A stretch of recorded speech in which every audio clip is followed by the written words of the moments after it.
Hello everyone, this is Frank DeFreitas and welcome to HoloTalk, the Internet's laser and holography talk show, enjoyed in over 42 countries throughout the world. And now, here's this week's show.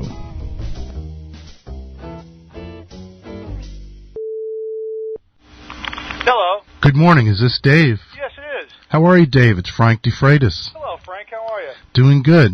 Nice to finally connect with you. Yeah, it's real nice. We're on a global scale. We're practically neighbors. Right.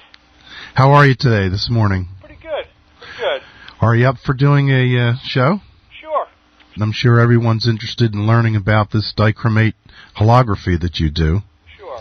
Which I had mentioned in one of the emails. These people that work with dichromate are like wizards. Yeah, you have to be a person that likes to tinker a lot, that's for sure. Yeah. Well, let me ask you this.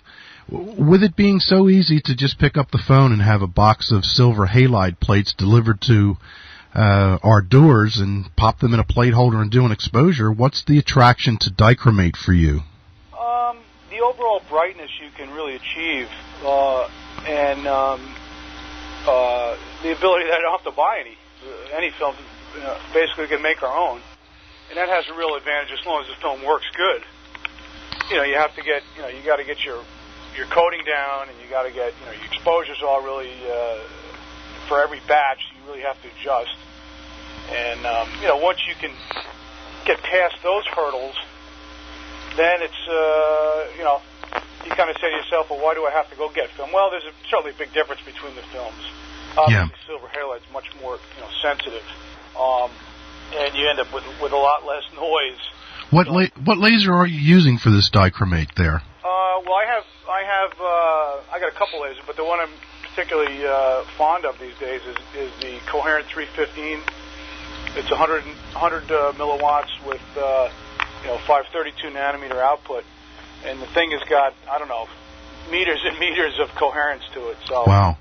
It really, you throw away your string when you start playing around with this thing, and you have to measure up, beam paths and distances and stuff like that. It really, to me, it's like the Cadillac, Yeah, that's the laser that folks were talking about that's available from one of the shops online, right? Correct. Yeah, Mr. Gizmo or Gizmos.com. He I believe, has got a few of them left, And that runs pretty much out of the box after you receive it?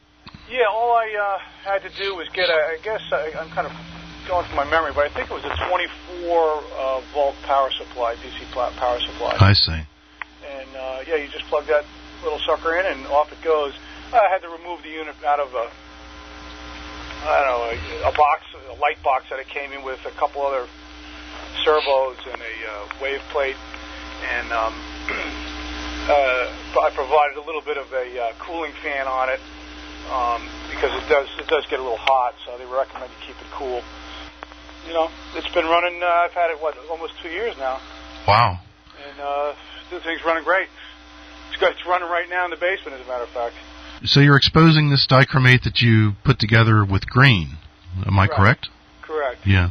Yeah, Jeff Blythe has, and John Pacqual have they proposed a newer, more sensitive recipe, which I did some trials with it, and it seemed to work out real well. I kind of have to revamp everything in order to get it to work consistently. But that's what it's all about, especially with dichromate. Is you really have to take your little baby steps, as I call them, when you're making a change, because you make one change and 5 different things seem to look different. So yeah. You have to know where you've been. Many years ago, there was a holography studio in Philadelphia down by the Delaware River, and it was Douglas Miller Holographic Design. And I believe they used a HeCAD laser down there. They had a coating room where they would coat the plates, and they would pass it through a little hole in the wall, and the person would take the hologram and expose it, and then the person would coat another plate, pass it through the hole in the wall. It seemed like a very slow process, but they got wonderful results. I think most of the sizes they did were, up to maybe about 4 by 5 inch, but beautiful holograms. Yeah, it seems to be if you really start to get larger than 4 by 5, maybe 5 by 7, then you really got, other factors that start coming into play, and at least with my 100 milliwatt laser.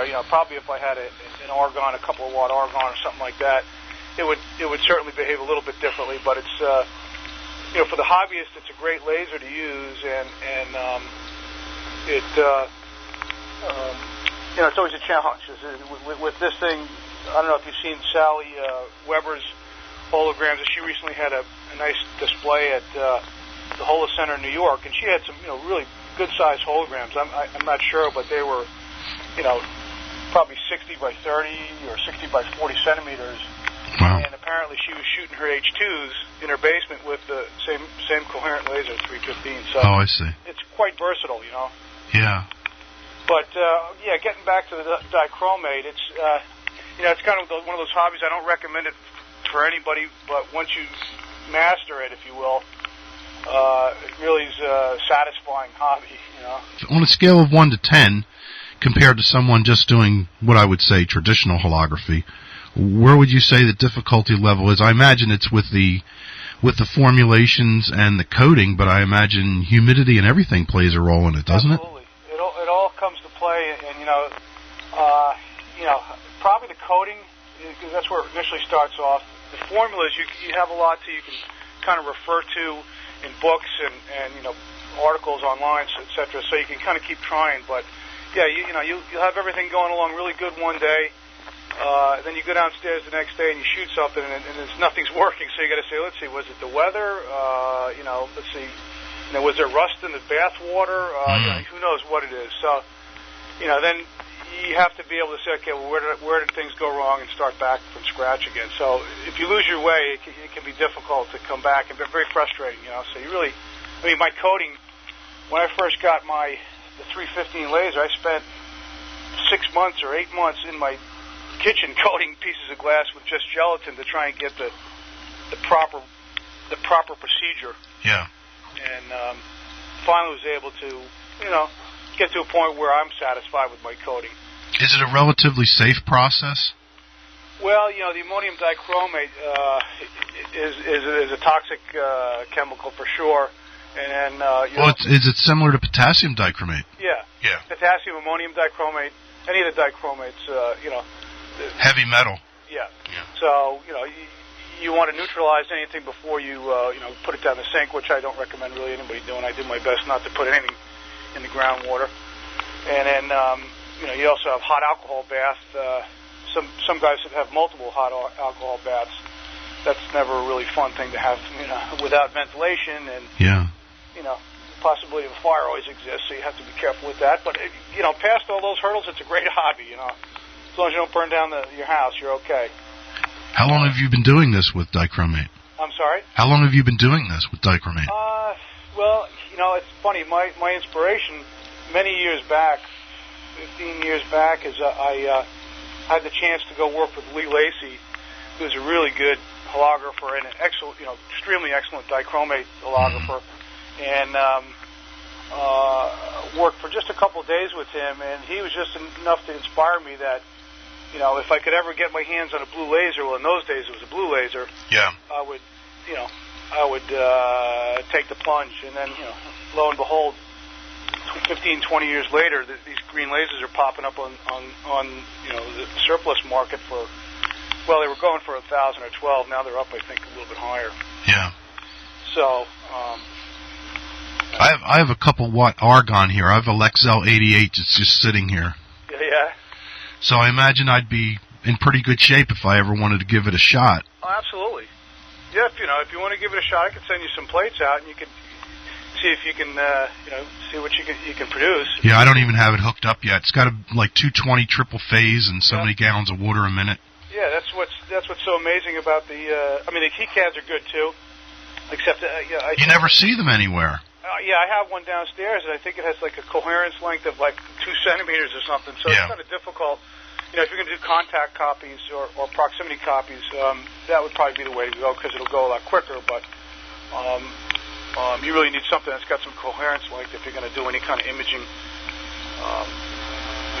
holography. But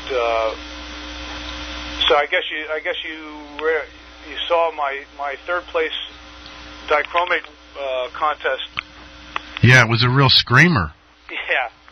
It's a funny story because we were getting down to the wire, and I had the lettering set and that master shot, and I shot the dog, and that was all set, but I didn't have a background, and I'm looking around, and then suddenly my wife shows up from the supermarket, and she says, "Oh, honey, look at this nice diffraction grating I got on the tissue box." Oh, no. I said, "Give me that," and I cut that thing right out and stuck it in the back, and it's amazing because if I ran my hologram as a wideband, which means, it will take many different wavelengths and reflect them back. That's why you have a white dog. Yeah. I found that if I tuned it, if I made the hologram so the dog was green, then the diffraction grating in the background was green also. Mm-hmm. But if I made it white, the dog white, where it would be wideband, then I got a full rainbow out of the diffraction grating in the back. So, of course, yeah, because all the wavelengths were there. A lot of light to go through. So I said, okay, that's the one, and I put that in, and here we are today. But thanks for the HoloTalk MP3 disc. Yeah, you're welcome. It's great. I love to plug it in and refer back to stuff, Yeah. And, well, you'll be part of that now. Yeah, I guess so. Great. Yeah, people years from now will be listening to you talk about dry-chromated holography. Well, I last year, once I got a handle on things, I put a posting up on the holography forum, mm-hmm. and that shows, my simplified coding method. I've evolved since then, but for anybody who's starting off, it's a good starting place to see what's going on. And I've had every once in a while, you get people from far and wide call me and thank me, or send me an email and thanks for putting it up there. So it is still used. Yeah. And do you run any workshops for people? I really haven't. I'm not set up to do that, but I suppose I could. I know you had a friend, Ellie. You sent me her number. I'll give her a call, and we'll see what we can do, because it's just something I haven't really gotten into. Mainly because, especially if it was dichromate, I didn't feel I had enough experience under my belt. Well, now I think I do, but a year ago I couldn't say that. Recently, let's see. I think you had an interview with Dinesh. Yes. Patiar, and he had a hologram he made, and he always intrigued me, of two colored skulls. Just the one was a green, I think one was a red. And I asked him about it, and he didn't really respond too much, because it was probably his proprietary, formula that he didn't want to, tell the world about. But I think he softened up a little bit, and he has a website, the holography. Let me make sure I get it right. It's the holographersgallery.org. Oh. And he finally, after I asked him, about this multicolor hologram, if he could share how it was done, and sure enough, he wrote down the formula, and basically I picked up the ball and started running with it like crazy, and that's what I was doing last week. I know we had talked about possibly getting together, but I really wanted to get this under my belt. Yeah. And you can see the results there, as well as at the holographersgallery.org or at the holographyforum.org under multicolored dichromate, and I can post you a picture if you want to see it, but it's just incredible the colors I'm getting out of this thing now. Yeah, if you send a picture to me, I'll put it right on the HoloTalk page too. Okay. Sure. Yeah, because it was one of those instances where all of a sudden the hair was standing up on the back of my head. Yeah. I was so excited that it actually worked. Forever I was trying to make it multicolor dichromate holograms, and lo and behold, Dinesh had it. Well, if you had the hair standing up on the back of your neck, you're definitely a holographer. Yes. How long have you been involved with holography? How did you get started? Well, it's the good old Museum of Holography. Okay, yeah.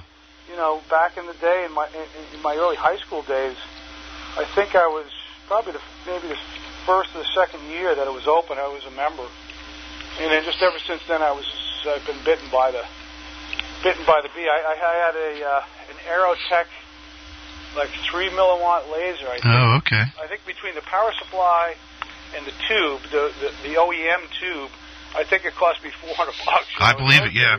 I had the Aerotech 5 milliwatt, so I know what you're talking about. Yeah, and in those days, it was pretty much on your own. I guess there were probably classes and stuff, but I was pretty much self-taught. So that was my inspiration. And so we've just been there, in the back of my head. Holography has always been part of my life, I guess. That was a lot of money for those lasers back then. It sure was. Oh my goodness. It sure was. Yeah, my mom, because I said education, she said, "All right, I'll go buy you one." That was the deal. Today. My little 5 milliwatt Aerotech actually had the power supply built right into the cylindrical housing. Wow. So it was just a cylinder, your typical cylinder laser head. Right. But at the one end was where the power supply was located, right in the cylindrical head, and it just had a key switch built right into the laser head. And it was nice, but I think I may have paid, I don't know, $6.95 or more for that 5 milliwatt. Wow, yes, crazy. And that was a lot of money. I mean, I had 3 daughters. I just moved into a house, and to turn around and say $695 for a laser, which many people didn't even know what the heck a laser was outside of science fiction back then. It was something. And then I got the Spectrophysics 124B, and that I actually had to take a bank loan out, and I had like 36 monthly payments on it. Sure. For 15 milliwatts. I'll tell you now, the online auctions, and we know the Big E. I'm telling you, it's like I'm a kid in the candy store. I mean, there's so many good things that come by. Apparently, all the labs must be upgrading or getting government funding, so all this other surplus optic stuff is hitting the shelves, if you will. Yeah. And I'm having a heyday here. I mean, I have a laminar flow already. I bought another one here locally from a guy for $80. It's a 4x8 laminar flow. It's just amazing. What was one of my Jodan electronic shutter? Okay. You have a site about Jodan stuff, and I'll tell you, it's an analog type shutter. You have to turn the knob and go to the next, but it has a vernier gauge, and it's really great, especially when I'm doing multiple exposures, because you get a real feel for adjustments because you're doing it with a dial. Rather than saying, okay, well, I got to take 25 seconds off of this second exposure to make this one work. But by using the dial, it really helps out. Yeah, analog.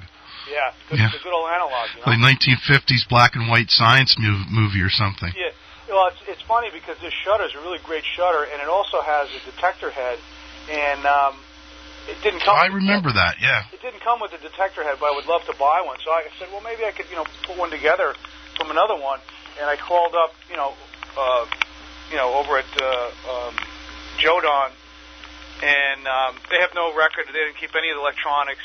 And I guess now it's Don Gillespie's son is the one taking care. I think he's the president of the company. They're in Michigan or something, aren't they? And he didn't. I guess they didn't hold on to any of that information. So I'm kind of just. I mean, it's a nice unit the way it is. Yeah. But I remember years ago going over to visit Don with one of my second lasers. And going into his basement, and he just had the thing was jam-packed with laser tubes everywhere. Oh, my goodness. Underneath the stairs, everywhere. Yeah. So it was quite an operation he had, too. Yeah, I remember I was up at this Center for Advanced Visual Studies up at MIT back in, I believe, 1985 for a summer program. And that was back in the day when I was making payments on this laser and struggling to be able to write a check every month so that I could keep a laser going. Sure. And I walked in there, and they had one section of the building, and it was just stacked about as high as you could get stacked with Spectrophysics 125s and argon lasers and krypton lasers and power supplies, and all they were was just stored in this room that were donated to the center. Wow. And I looked at that and I thought, this is just unbelievable. Trying to make a payment on a 15 milliwatt Heaney every month, and here's a whole room full of them that no one's even touching.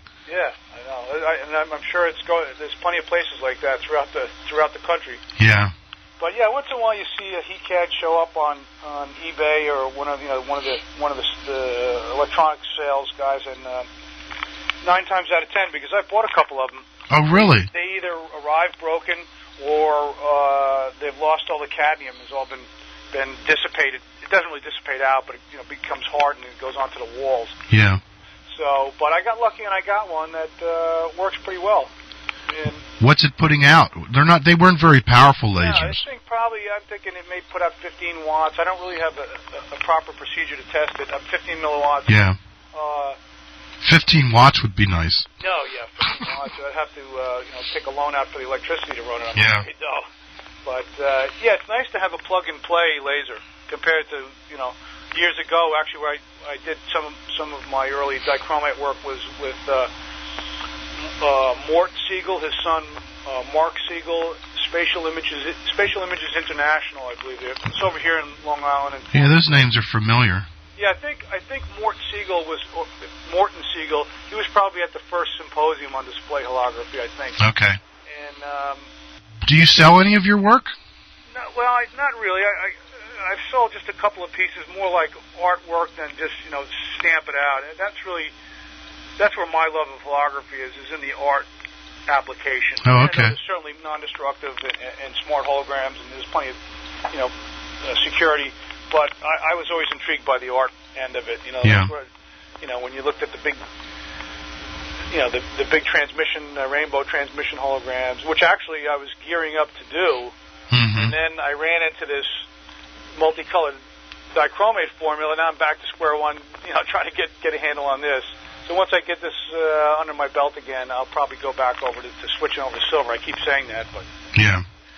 Well, I just got a box of those ultimate plates in with the chemistry. Yeah, so it's not open yet, but I'm getting set up to do a couple test shots with the material. I still have like a box and a half of Fuji film left. Oh, okay.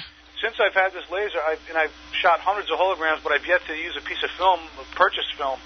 I can't make it all. So sooner or later, I'm going to dim down the lights and go back into the dark ages, if you will, and start shooting some red again, red and green, silver halide. Hey, this is the perfect time of the year to experiment with red. If you only have red and green, you don't have the blue. Yeah. This is the perfect time of year because you can find all these little red and green figurines for Christmas. Right. And I did a shot the other night with a red and green onto the Fuji film. Okay. And I don't know if I'm doing something wrong. I'm going to have to revisit it, but it's the two images are in complete registration. They don't go out of registration. But if I have it at one angle, it's reddish, and if I turn it and illuminate it at another angle, it's sort of green. And if I put it in the middle, it's almost white, like an open aperture hologram. So I've got to figure out what I'm doing here. I'm trying to get the two colors. Looks beautiful, illuminated with the two lasers. Maybe, okay, so you use the two lasers to illuminate it from different angles? No, same angle. I'm combining the beam into one beam, sending it through the spatial filter. Okay. And it comes out, I only have red and green, I don't have blue. Right. So it comes out as like a yellow, right. And the figurines look gorgeous. With the two colors. It's like Santa Claus sitting in a chair with an elf, so the elf's got the green costume, Santa's got the red. Right. And even the skin tones on the little figurines, it sort of goes to a yellow. And but I just can't seem to get it to show up color in the single beam reflection hologram. I just don't understand it. The color balancing is, as I'm finding, especially with this latest dichromate, you can't really see it in the picture I'll send you, but just by doing two exposures, and I altered the mask in between the two, between the red and the green, because this is almost like where you do a TEA bath. Okay. In silver halide, it's kind of the same theoretical operation, I guess the way to say it. And by overlapping the red and the green, I get a really nice gold. Oh. But what I noticed is I have two figures, and you'll see them side by side. The one figure on the right was I didn't paint them white at the same time, so one of the whites was just slightly less than the other one, and the colors on the other one, rather than being red, is kind of orange, and then the green on the other one is a light green. So really, just by shading or exactly, a slight variation in exposure will change that shade anywhere. I guess from if we're using a red and green laser, it'll be from gold to orange. So it's kind of tricky. Yeah, there's a lot of stuff you can do with just the two colors. Yeah. Yeah, actually, I posted up on the Holographer's Gallery a question to say, well, how did I get all these colors out of only 2 exposures? And I know Dinesh knows it, but I just thought maybe somebody else would answer it. But I'll send you that picture, and you can post that. Yeah, and you can also, if you ever have a friend that used to do something called color separation, where you would take a color photograph for printing and separate it out to cyan, magenta, yellow, and black. Sure. They'd be able to explain very easily to you how you get all those, millions of colors just, from a few. I think Photoshop's got that, I'm sure. Yeah. And, well, you have a group on, is it called Skype? Is that how you pronounce that? We have Skype, and it's funny because there's always been controversies about it, but when I do the test call and it's an automatic, they call it Skype, so that's what I'm calling it, is Skype. Okay, I've never worked with it. I've always been on Macintosh computers, and I don't think they have it available for Mac. I would think that they would have it, or should have it soon, but it's great. It's, you talk right through the computer. You go to Radio Shack or the local electronics, spend $30 and buy a microphone headset, plug in, and well, currently the way we're set up, I think we can have five people online at once. Wow, that's decent. And it's great. If any of your listeners, or if you want to join us sometime, as a matter of fact, we at 10:30 Eastern Standard Time, 10:30 a.m. Saturdays, we talk. So right after we're done talking, we'll sign on, and I don't know, maybe there'll be 4 or 5 guys. But you can't call in with a regular phone, though, right? No. Or can you? No, I don't think so. You probably, what you could do, you could propose a question to Skype. Like, you don't have to have, you can. It's almost like an instant messaging. Oh, I see. Yeah. So if somebody wanted to, ask us a question while we're all on, that would work too. Or just ask a question during the week and we can answer it. Something like that. Well, let the listeners know, because this will go as part of the archives. Right. So somebody may be listening to this, next summer, next fall. If someone wanted to become part of this, it's specifically for dichromate holography. Well, yeah, currently it's been dichromate holography, but I think probably eventually will become anything holography. But yeah, my Skype address is DaveBatt1, DaveBatt1, which I guess that's the Skype address, if you will. Okay. And then there's always my, my email address is holoart, HOLOART, @AOL.com. Okay. And that, if somebody wanted to get in the Skype group, then what they could do is just contact me through my email address, and then, I'll put them on the calling list, and then what happens is it's an automatic calling list. So I just hit the button, and it starts calling everybody. Okay. And puts them on one at a time as a conference call. So, if anybody wants to join, they could certainly get involved that way. Terrific. We look forward to it. We're coming up on 30 minutes. So okay. is there anything that you wanted to add that I didn't ask about that you can think of? I'm just thankful for guys like, you and Colin Kaminsky, to have, the HoloTalk show, the Holography Forum, the Holo World. Yeah. It was good that it was there at a time when I said, well, gee, maybe I'd like to get back into holography, because I really put it down for 10 years, 15 years. Yeah. And it was sites like yours that inspired it, and I think that's what we have to, keep going. And hopefully that's what we're doing now, inspiring others. Well, thank you for that, and you're certainly inspiring me to give this dichromate holography a try. Well, great. After all these years. Yeah. It's coming of age finally. How many years has it been, right? Oh, my goodness, yeah. Okay. All right. Well, Dave, thank you so much for taking the time to come on to the show this early in the morning. Sure. And it was a late night for me last night, and a lot of driving from the Meadowlands back. And was over there for the Devils Penguins game, hockey, and that's a long trip for you to get back. Yeah. It was a little over. Well, actually, it took almost an hour to get out of the sports complex. This is crazy over there. And then about 2 hours to get home. Wow. And then you lay in bed, and you're still going 80 miles an hour. Well, I shouldn't say that on the 65 miles an hour on the while you're laying in bed. Yeah, it takes you a little while for adrenaline to run out of your body. Yeah. I guess.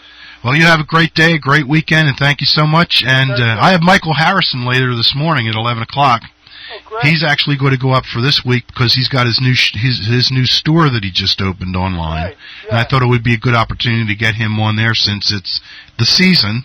Right. And then I'll have you on right after Michael's show. Okay, great. And what I'll do is I'll send you out a couple of lists of the pictures, etc., and then you can put them up wherever you want. All right. Well, thank you so much, Dave. Hope to meet in person sometime. I'm sure we will, Frank. All right. Take care. Bye.